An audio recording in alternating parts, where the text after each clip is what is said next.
Finally new batch hatching এর জন্য ready. সকাল সকাল গিয়ে হাঁসগুলোকে ছেড়ে দিতে দেখে হাঁসের দরজার সামনে যে পিলারগুলো আছে, লোহার পিলারগুলো, ওগুলো মাটি নরম হওয়ার জন্য খুলে আসছে।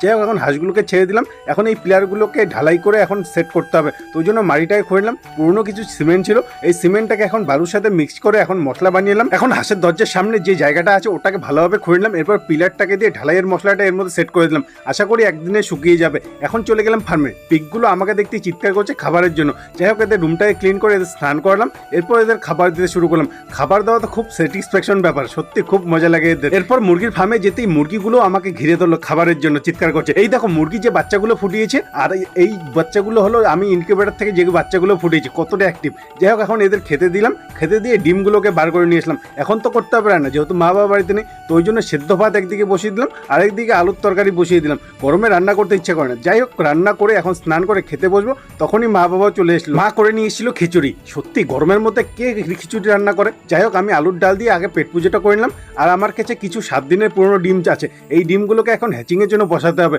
তো ওই জন্য এই ডিমগুলোকে মার্কিং করে নিলাম। আর এই হলো আমার হোমমেড এগ ইনকিউবেটর, যেখানে মুরগির ডিমগুলো বসিয়ে দিলাম। আর পুরনো ব্যাচের কিছু ডিম আছে, তো এই একটা ব্যাচের ডিম থেকে হয়তো 2-1 দিনের মধ্যে বাচ্চা বেরোতে পারে। তো দেখা যাক কি হয় 2-3 দিনের মধ্যে। এরপর ডিমগুলোকে আবার সেট করে দিলাম। ভিডিও তোমাদের কেমন লাগলো কমেন্ট করে অবশ্যই জানাও।